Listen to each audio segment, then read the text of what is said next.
welcome back, Underdogs, Misfits, and other little lunatics. Alright, we're getting into our second 3 videos of this little session. And we're starting off with, as we roll into 2 a.m., the fisherman and his wife. So this should bring us into 3 a.m. Okay, here we go. There once upon a time a fisherman who lived with his wife in a pigsty close by the sea, and every day he went out fishing, and he fished and he fished. And once he was sitting with his rod, looking at the clear water, and he sat and he sat. Then his line suddenly went down, far down below, and when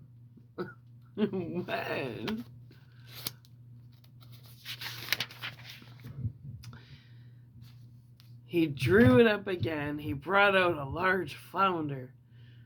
Then the flounder said to him, "Hark, you fisherman, I pray you, let me live. I am no flounder, really, but an enchanted prince. What good will it do you to kill me? I shall not be good to eat. Put me in the water again and let me go." "Come," said the fisherman, "there is no need for many words about it. A fish that can talk, I should certainly let go anyhow." And with that, he put his back in again into the clear water, and the flounder went to the bottom, leaving a long streak of blood behind him. Then the fisherman got up and went home to his wife in the pigsty. "Husband," said the woman, "have you caught nothing today?" "No," said the man, "I did catch a flounder, who said he was an enchanted prince, so I let him go again." "Did you not wish for anything first?" said the woman. "No," said the man.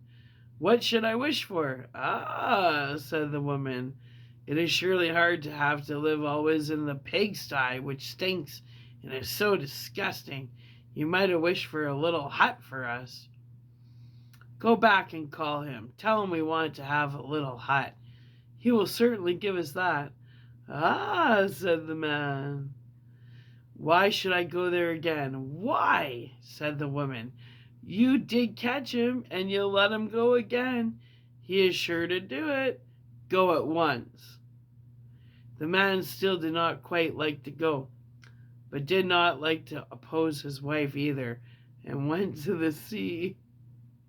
She sounds pretty domineering. When he got there, the sea was all green and yellow, and no longer smooth. So he stood and said, "Flounder, flounder in the sea, come, I pray thee, here to me.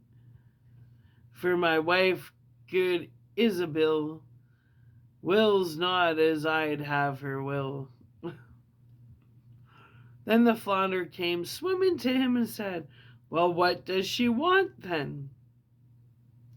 "Ah," said the man, "I did catch you, and my wife says I really ought to have wished for something. She does not like to live in a pigsty any longer. She would like to have a hut." "Go then," said the flounder. "She has it already." When the man went home, his wife was no longer in the sty. Wow. Good little flounder fish. But instead of it, there stood a hut, and she was sitting on a beach before the door, or bench before the door. I'm like, a hut with a beach? Nice. And sitting on a bench before the door. Then she took him by the hand and said to him, "Just come inside. Look now, isn't this a great deal better?" So they went in, and there was a small porch and a pretty little parlor and bedroom and a kitchen and pantry with the best of furniture and fitted up with the most beautiful things made of tin and brass, whatsoever was wanted. And behind the hut there was a small yard with hens and ducks and a little garden with flowers and fruit. Look, said the wife, it is not that nice. Yes, said the husband, and so it shall remain. Now we will live quite contented. We will think about that, said the wife. With that, they ate something and went to bed. Everything went well for a week or a fortnight, and then the woman said, Hark you, husband, this hut is far too small for us. The garden and the yard are little. The flounder might just as well have given us a larger house. Ungrateful. You lived in a pigsty, woman. Be thankful for the upgrade. Anyway, I should like to live in a great stone castle. Go to the flounder and tell him to give us a castle. Ah, wife, said the man, the hut is quite good enough. Why should we live in a castle?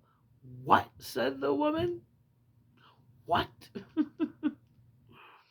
Just go there. The flounder can always do that. No, wife, said the man. The flounder has given us the hut. I do not like to go back so soon. It might make him angry. Go, said the woman. He can do it quite easily, and will be glad to do it. Just you go to him. The man's heart grew heavy, and he would not go. He said to himself, It is not right. And yet he went.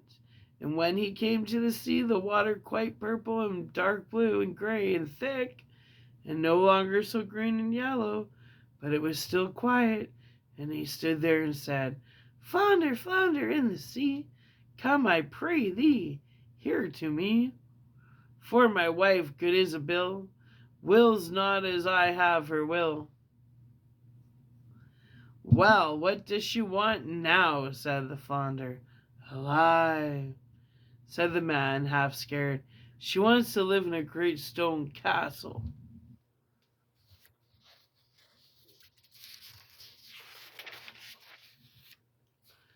Go back, then. She is standing before the door, said the flounder.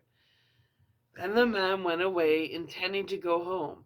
But when he got there, he found a great stone palace, and his wife was just standing on the steps, going in, and she took him by the hand and said, Come in.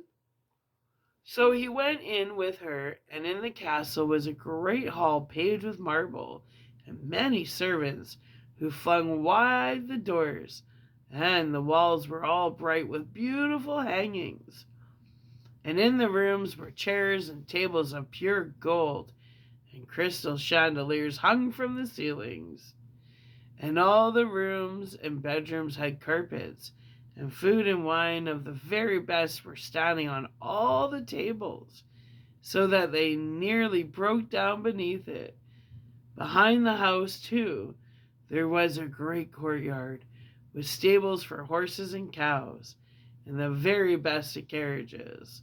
There was a magnificent large garden, too, with the most beautiful flowers and fruit trees, and a park quite half a mile long, in which were stags, deer, and hares, and everything that could be desired. Come, said the woman. Isn't that beautiful? Yes, indeed, said the man. Now let it be, and we will live in this beautiful castle and be content. We will consider about that, said the woman, and sleep upon it. Thereupon they went to bed. Next morning the wife awoke first, and it was just daybreak, and from her bed she saw the beautiful country lying before her. Her husband was still stretching himself, so she poked him up in the side with her elbow and said, Get up, husband, and just peep out of the window. Look you, couldn't we be the king over all that land? Go, the flounder. We will be the king. Ah, wife, said the man, why should we be king? I do not want to be king. Well, said the wife, if you won't be king, I will. Go, the flounder, for I will be king. Ah, wife, said the man. This chick's like needs to slow her roll. Little greedy Greta. So the man went and was quite unhappy because his wife wished to be king. It is not right, it is not right, thought he. He did not wish to go, but yet he went. And when he came to the sea, it was quite dark gray. And it's like the sea keeps getting darker the more wishes he makes. Crazy.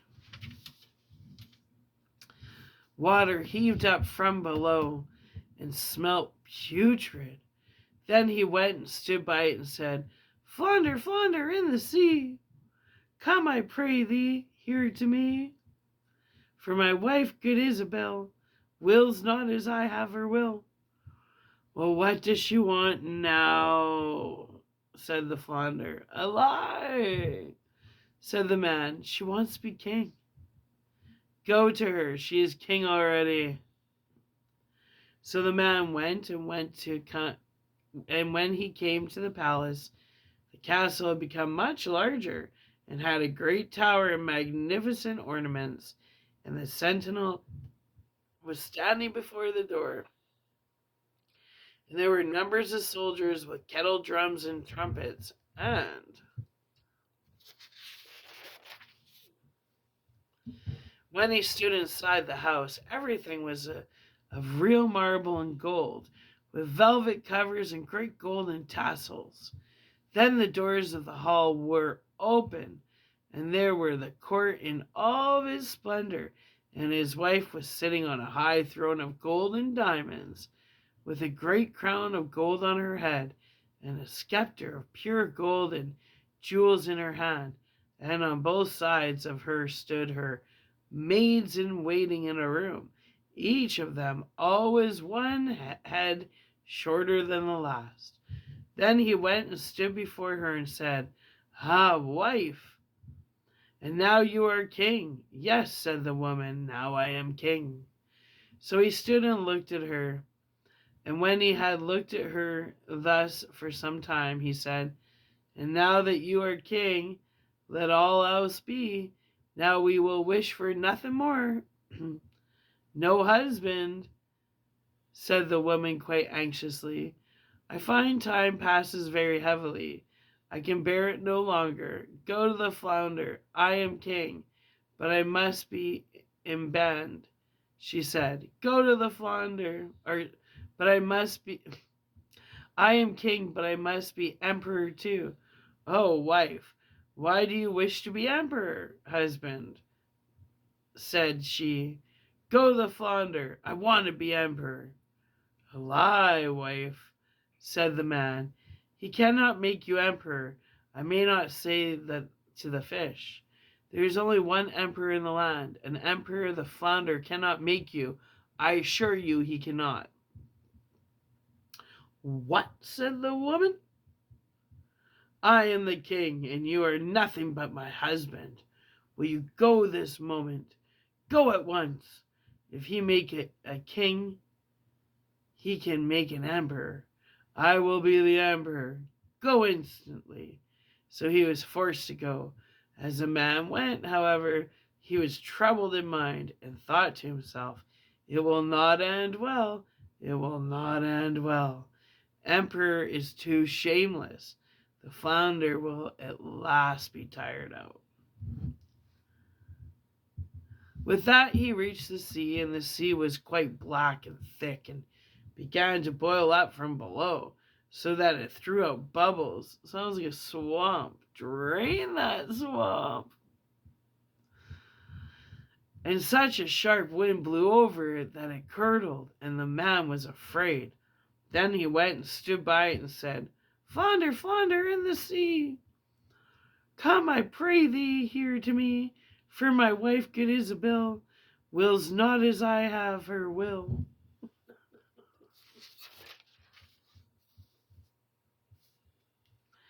Well, what does she want now? Said the flounder. A lie, flounder, said he. My wife wants to be emperor. Go to her, said the flounder. She is emperor already. So the man went, and when he got there, the whole palace was made of polished marble, with alabaster figures and golden ornaments, and soldiers were marching before the door, blowing trumpets and beating cymbals and drums. And in the house, barons and counts and dukes were going about as servants. Then they opened the doors to him, which were of pure gold. And when he entered, there sat his wife on a throne, which was made of one piece of gold, and was quite 2 miles high. And she wore a great golden crown that was 3 yards high, and set with diamonds and carbuncles. And in one hand she had the scepter, and in the other the impure orb. And on both sides of her stood the yeomen of the guard in 2 rows, each being smaller than the one before him, from the biggest giant, who was 2 miles high, to the very smallest dwarf, just as big as my little finger. And before it stood a number of princes and dukes. Then the man went and stood among them and said, "Wife, you are emperor now." "Yes," she said, "now I am emperor." Then he stood and looked at her well, and when he had looked at her thus for some time, he said, "Ah, wife, be content, now that you are emperor." "Husband," said she, "why are you standing there? Now I am emperor, but I will be pope too. Go to the flounder." "Oh, wife," said the man, "what will you not wish for? You cannot be pope." "There is but one in the Christendom. He cannot make you pope." "Husband," said she, "I will be pope. Go immediately. I must be pope this very day." "No, wife," said the man, "I do not like to say that to him. That would not do. It is too much. The flounder cannot make you pope." "Husband," she said, "what nonsense! If he can make me an emperor, then he can make me a pope. Go to him directly. I am emperor, and you are nothing but my husband. Will you go at once?" Then he was afraid and went, but he was quite faint, and shivered and shook, and his knees and legs trembled, and a high wind blew over the land, and the clouds flew, and towards evening all grew dark, and the leaves fell from the trees, and the water rose and roared, as it were boiling, and splashed upon the shore. And in the distance he saw ships which were firing guns in their sore need. Or in the distance he saw ships which were firing guns in their sore need, pitching and tossing on the waves. And yet in the midst of the sky there was still a small patch of blue, though on every side it was as red as in a heavy storm. So full of despair, he went and stood in much fear and said, "Flounder, flounder in the sea, come, I pray thee, here to me.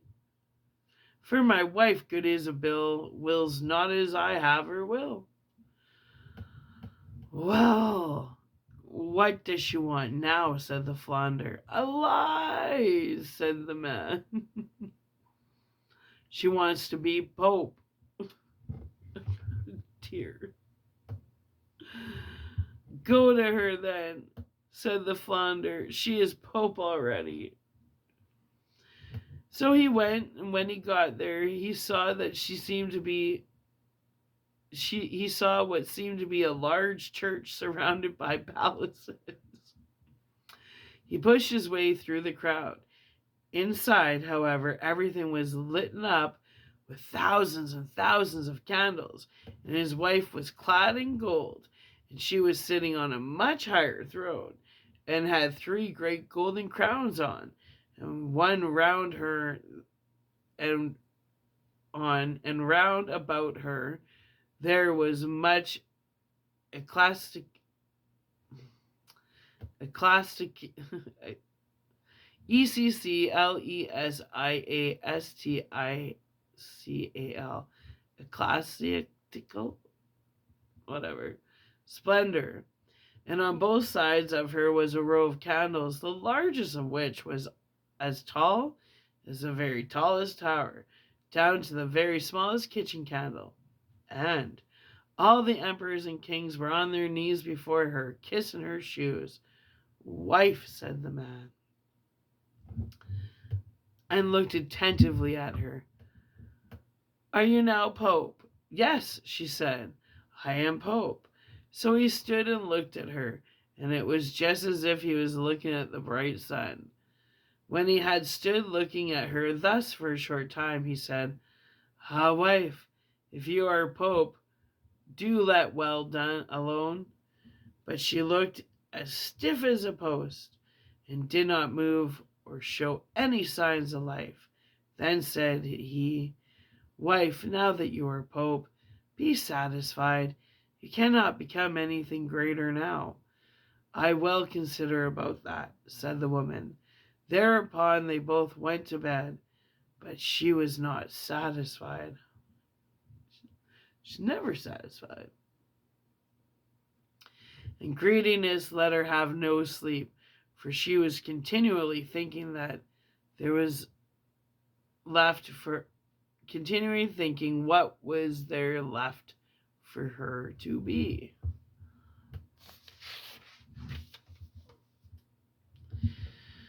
The man slept well and soundly, for he had run about a great deal during the day.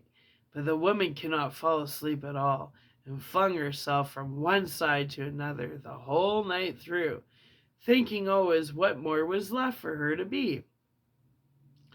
But unable to call to mind anything else, at length the sun began to rise, and when the woman saw the red of dawn, she sat up in her bed and looked at it, and then, through the window, she saw the sun thus rising. She said, Cannot I, too, order the sun and the moon to rise? Husband, she said, poking him in the ribs with her elbows, wake up, go the Flounder. For I wish to even be as God. The man was still half asleep, but he was so horrified that he fell out of bed. He thought he must have heard amiss, and rubbed his eyes and said, Wife, what are you saying? Husband, she said, if I cannot order the sun and moon to rise, and have to look on and see the sun and moon rising, I cannot bear it. I shall not know what it is to have another happy hour, unless I can make them rise myself. Then she looked at him so terribly that a shudder ran over him, and said, Go at once. I wish to be like unto God. A lie, wife, said the man, falling on his knees before her. The Flounder cannot do that. He cannot make an emperor a pope. I beseech you, go on as you are, and be Pope. Then she fell into a rage, and her hair flew wildly about her head. She tore open her bodice, kicked him with her foot, and screamed, I can't stand it. I can't stand it any longer. Will you go this instant? Then he put on his trousers and ran away like a madman. But outside a great storm was raging, and blowing so hard the mountains trembled, rocks rolled into the sea. The sky was pitch black, and it thundered and lightened, and the sea came in with black waves, as high as church towers and mountains, and all with crests of white foam at the top. Then he cried, but could not hear his own words. Flounder, Flounder in the sea, come, I pray thee, here to me. For my wife, good Isabel, wills not as I have her will. She's a nutcase. Well, what does she want now? said the flounder. A lie, said he. She wants to be like unto God. Go to her, and you will find her back again in the pigsty. And there they are still living to this day. She deserves it, and he deserves it for not standing up for himself. Jolly Spine. Okay, second story. The Valiant Little Traitor. Ooh, let's have some water first. Some water. That was a good story. Like, talk about full circle.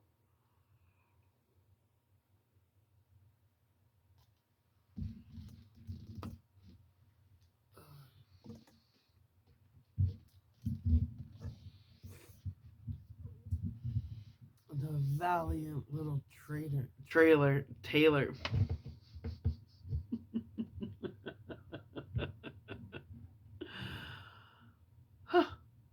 The Valiant Little Tailor. One summer's morning, a little tailor was sitting on his table by the window.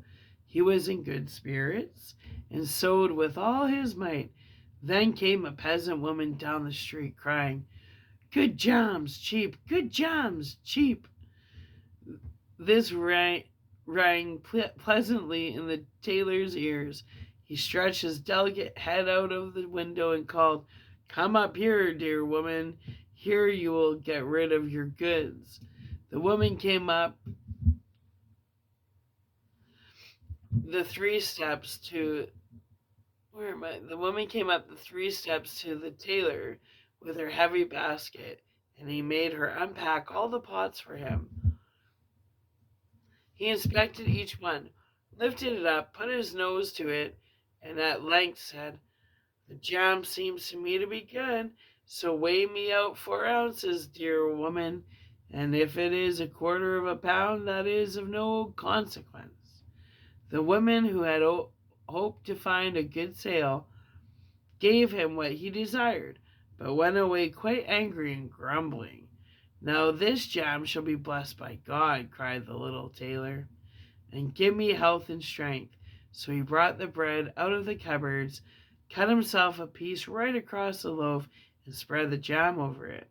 "This won't taste bitter," said he, "but I will just finish the jacket before I take a bite." He laid the bread near him, sewed on, and in his joy made bigger and bigger stitches. In the meantime, the smell of the sweet jam rose to where the flies were sitting in great numbers, and they were attracted and descended into the house.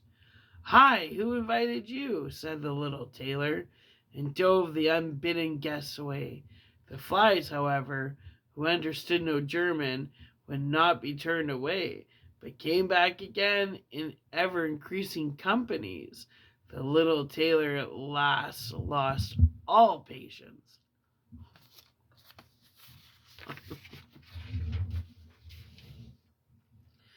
And drew a piece of cloth from the hole under his work table, and saying, "Wait, and I will give it to you," struck it mercilessly on them. Then he drew it away and counted. There lay before him no fewer than 7 dead, and with legs stretched out. "Are you a fellow of that sort?" said he, and could not help admiring his own bravery. "The whole town shall know of this." And the little tailor hastened to cut himself a girdle, stitched it, and embroidered on it in large letters, 7 at 1 stroke. "What, the town," he continued, "the whole world shall hear of it."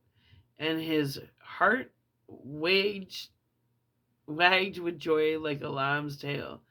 The tailor put on the girdle and resolved to go forth into the world, because he thought his workshop was too small for his valure.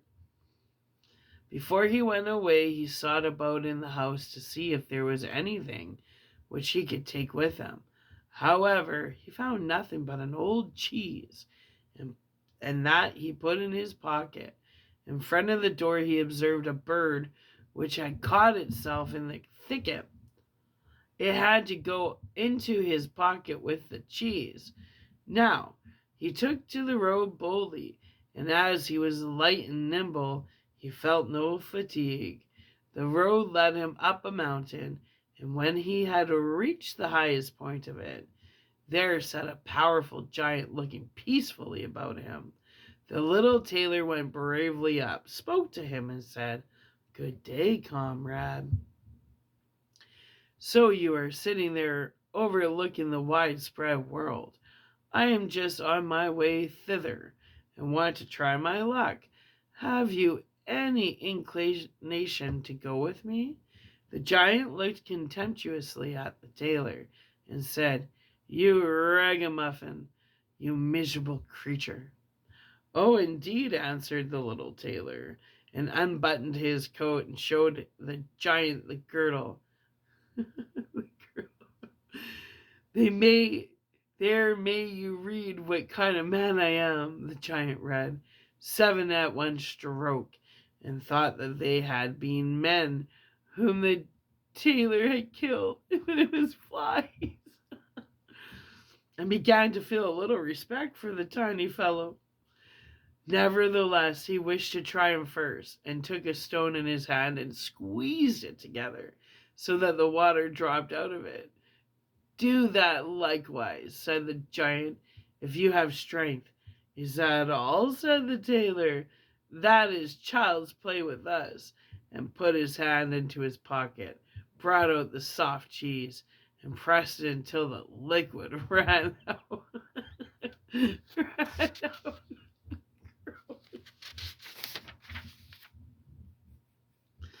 Of it. "Faith," said he, "that was a little better, wasn't it?" The giant did not know what to say, and could not believe it of the little man. Then the giant picked up a stone and threw it so high that the eye could scarcely follow it. "Now, little mite of a man, do that likewise."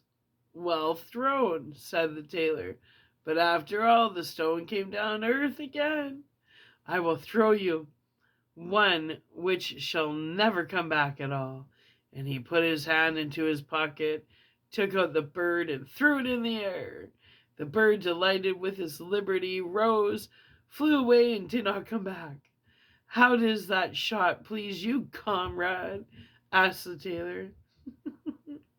"You can certainly throw," said the giant, "but now we will see if you are able to carry anything properly." He took the little tailor to a mighty oak tree which lay there felled on the ground, and said, "If you are strong enough, help me to carry the tree out of the forest." "Readily," answered the little man. "Take you the trunk on your shoulders, and I will raise up the branches and twigs. After all, they are the heaviest."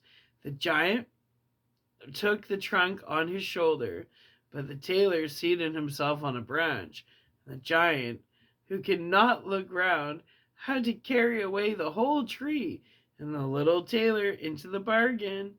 He behind was quite merry and happy, and whistled the song.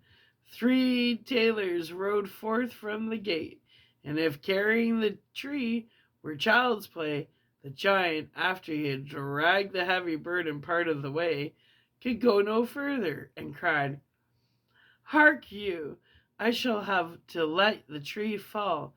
The tailor sprang nimbly down, seized the tree with both arms, as if he had been carrying it, and said to the giant, "You are such a great fellow, and yet cannot even carry the tree." Little master manipulator. They went on together, and as they passed a cherry tree, the giant laid hold on the top of the tree where the ripest fruit was hanging, bent it down, gave it to the tailor's hand, and bade him to eat. But the little tailor was much too weak to hold the tree, and when the giant let it go, he sprang again, and the tailor was tossed into the air with it. When he had fallen down again without injury, the giant said, "What is this? Have you not strength enough to hold the weak twig?" "There is no lack of strength," answered the little tailor. "Do you think that could be anything to a man who has struck down 7 at one blow?" "I leapt over the tree because the huntsmen are shooting down there in the thicket. Jump as I did, if you can do it." The giant made the attempt, but could not get over the tree, and remained hanging in the branches. I can see it. So that in this also the tailor kept the upper hand.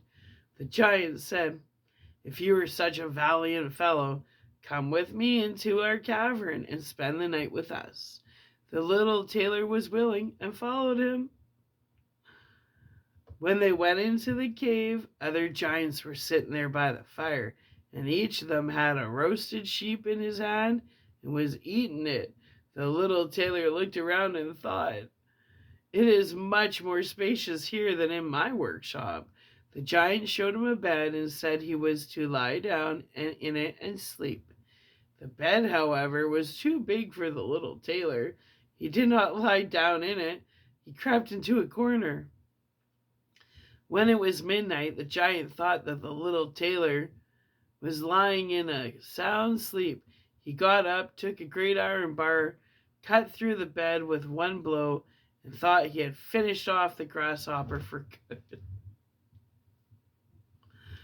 With the earliest dawn, the giants went into the forest and had quite forgotten the little tailor, when all at once he walked up to them quite merrily and boldly. The giants were terrified. They were afraid that he would strike them all dead, and ran away in a great hurry. Itchy. The little tailor went onwards, always following his own pointed nose. After he had walked for a long time, he came to the courtyard of a royal palace, and as he felt weary, he lay down on the grass and fell asleep. Whilst he lay there, the people came and inspected him on all sides, and read on his girdle, 7 at one stroke. "Ah," said they, "what does the great warrior here in the midst of peace? He must be an almighty lord." They went and announced him to the king, and gave it as their opinion that if war should break out, this would be a weighty and useful man, who ought on no account be allowed to depart. The council pleaded the king, and he sent one of his courtiers to the little tailor to offer him military services when he awoke. The ambassador remained standing by the sleeper, waited until he stretched his limbs, and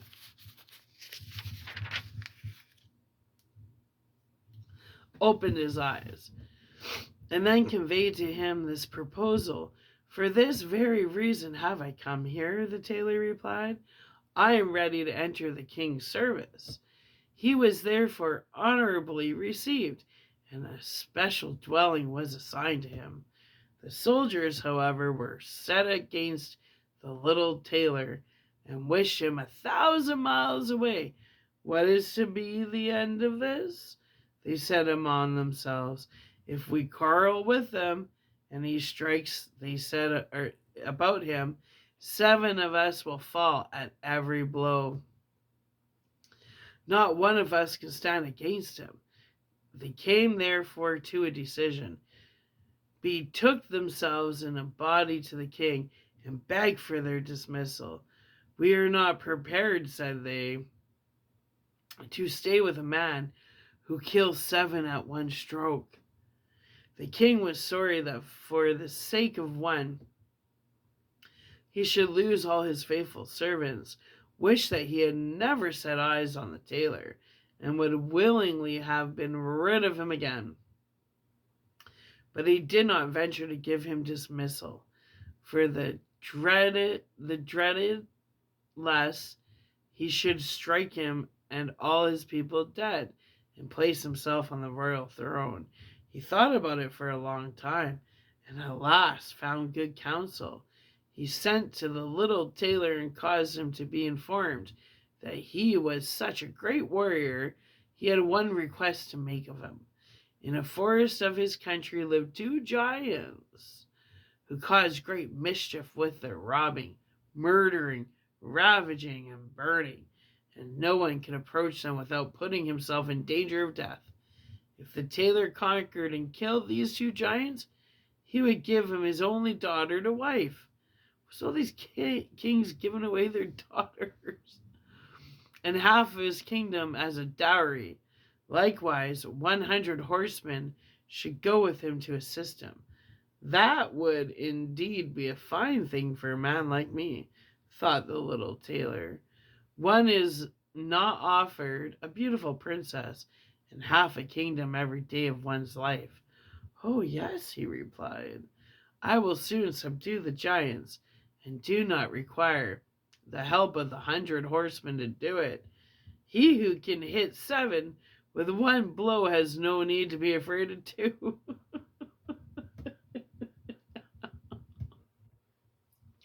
Assumptions make an ass out of you and me. That's the moral of this story. The little tailor went forth, and the 100 horsemen followed him. When he came to the outskirts of the forest, he said to his followers, "Just stay waiting here. I alone will soon finish off the giants." Then he bounded into the forest and looked about right.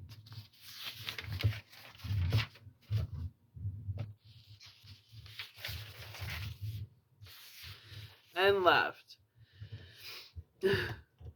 After a while, he perceived both giants. They lay sleeping under a tree and snored so that the branches waved up and down. The little tailor, not idle, gathered 2 pockets full of stones, and with these climbed up the tree. When he was halfway up, he slipped down by a branch until he sat just above the sleepers, and then let one stone after another fall on the breast of one of the giants. For a long time the giant felt nothing, but at last he awoke, pushed his comrade, and said, "Why are you knocking me?" "You must be dreaming," said the other. "I am not knocking you." They laid themselves down to sleep again, and then the tailor threw a stone down on the second. "What is the meaning of this?" cried the other. "Why are you pelting me?" "I am not pelting you," answered the first, growling. They disputed about it for a time, but as they were weary, they let the matter rest, and their eyes closed once more. The little tailor began his games again, picking out the biggest stone and threw it with all his might on the breast of the first giant. "That is too bad," cried he, and sprung up like a madman and pushed his companion against the tree until it shook. The other paid him back in the same coin, and they got into such a rage that they tore up trees and belabored each other so long that at last they both fell down dead on the ground at the same time. Then the little tailor leapt up. "It is a lucky thing," said he, "that they did not tear up the tree on which I was sitting, or I should have had to spring on to another one like a squirrel. But we tailors are nimble." He drew out his sword and gave each of them a couple of thrusts in the breast, and then went out to the horsemen and said, "The work is done. I have finished both of them off, but it was hard work. They tore up the trees in their sore need and defended themselves with them. But all that is to no purpose when a man like myself comes, who can kill 7 at one blow." "But are you not wounded?" asked the horseman. "You need not concern yourself about that," answered the tailor. "They have not bent one hair of mine." The horseman would not believe him, and rode into the forest. There they found the giants swimming in their blood, and all around about lay the torn up trees. So he made them attack each other. The little tailor the little tailor demanded of the king the promised reward. He, however, repented of his promise and again bethought himself how he could get rid of the hero. Before you receive my daughter and the half of my kingdom, said he to him, you must perform one more heroic deed. In the forest roams a unicorn, which does great harm, and you must catch it first. I fear one unicorn still less than 2 giants. 7 at one blow is my kind of affair. He took a rope and an axe with him, went forth into the forest, and again bade those who were set with him to wait outside. He had not long to seek. The unicorn soon came towards him and rushed directly on the tailor, as if it would gore him with his horn. Without more ado, softly, softly, it can't be done as quickly as that, said he, and stood still and waited until the animal was quite close, and then sprang nimbly behind the tree. The unicorn ran against the tree with all its strength, and struck its horn so fast in the trunk that it had no strength enough to draw it out again, and thus it was caught. Now I have got the bird, said the tailor, and come out from behind the tree and put the rope round its neck, and then with his axe he hewed the horn out of the tree, and when all was ready he led the best way and took it to the king. The king still would not give him the promised reward and made a third demand. Before the wedding, the tailor was to catch him a wild boar that made great havoc in the forest, and the huntsmen should give him their help. Willingly, said the tailor. That is child's play. He did not take the huntsmen with him into the forest, and they were all pleased that he did not, for the wild boar had several times received them in such a manner that they had no inclination to lie in wait for him.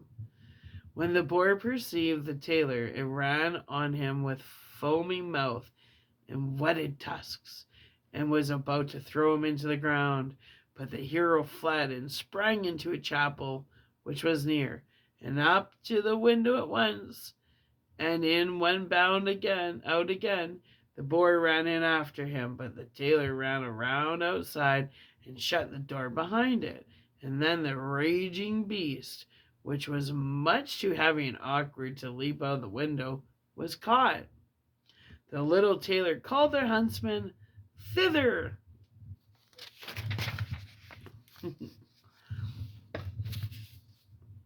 that they might see the prisoner with their own eyes. The hero, however, went to the king, who was now, whether he liked it or not, obliged to keep his promise, and gave him his daughter and the half of the kingdom. Had he known that it was no warlike hero, but a little tailor who was standing before him, it would have gone to his heart still more than that did. The wedding was held with great magnificence and small joy, and out of a tailor a king was made. Nice. After some time, the young queen heard her husband say in his dreams at night, Boy, make me the doublet and patch the pantaloons, or else I will wrap the yard measure over your ears. Then she discovered in what state of life the young lord had been born, and next morning complained of her wrongings to her father, and begged him to help her get rid of her husband, who is nothing else but a tailor. The king comforted her and said, Leave your bedroom door open this night, and my servant shall stand outside, and when he has fallen asleep shall go in, bind him, and take him on board a ship which shall carry him into the wide world. The woman was satisfied with this, but the king's bearer, who had heard all, was friendly with the young lord and informed him of the whole plot. "I'll put a screw into that business," said the little tailor. At night he went to the bed with his wife at the usual time, and when she thought that he had fallen asleep, she got up, opened the door, and they laid down again. The little tailor, who was only pretending to be asleep, began to cry out in a clear voice, "Boy, make me the doublet and patch me the pantaloons, or I will wrap the yard measure over your ears." I smote 7 at one blow. I killed 2 giants. I brought away 1 unicorn and caught a wild boar. And I am to fear those who are standing outside the room. When these men heard the tailor speaking thus, they were overcome by a great dread, and ran as if the wild huntsmen were behind them, and none of them would venture anything further against him. So the little tailor was and remained a king till the end of his life. Now, since we're going into an hour, because let's see how long this one is. I think this one's a little bit longer. We're gonna leave this one for the next video. Hold on a sec. We'll see how long this one is.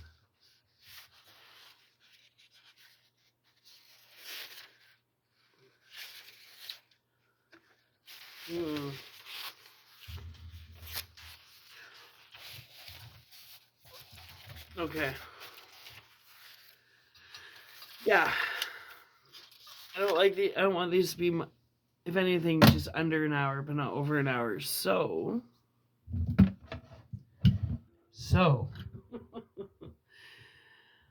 Underdogs, misfits, and other little lunatics. We're going to shut down this video.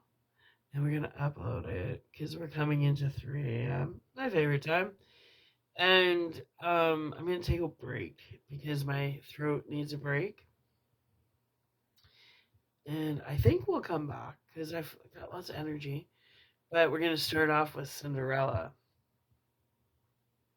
But Brothers Grimm style. This should be interesting. I know the Disney style, but I don't know Brothers Grimm, so this should be good. Anyways, underdogs, misfits, and other little lunatics. Anybody who's up with me right now? Thanks for joining on the, graveyard shift storytelling journey. This book is wicked and bizarre, but interesting, entertaining for sure.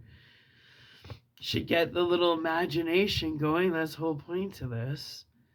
Anyway, and if you're sleeping, I hope you're having the sweetest of dreams. All right, I'm going to take a little bit of time off, and we'll do another video, I think. Well, there's always another one. Time is non-linear. The internet proves it, right? Anyway, I love you. I'll be back. Bye.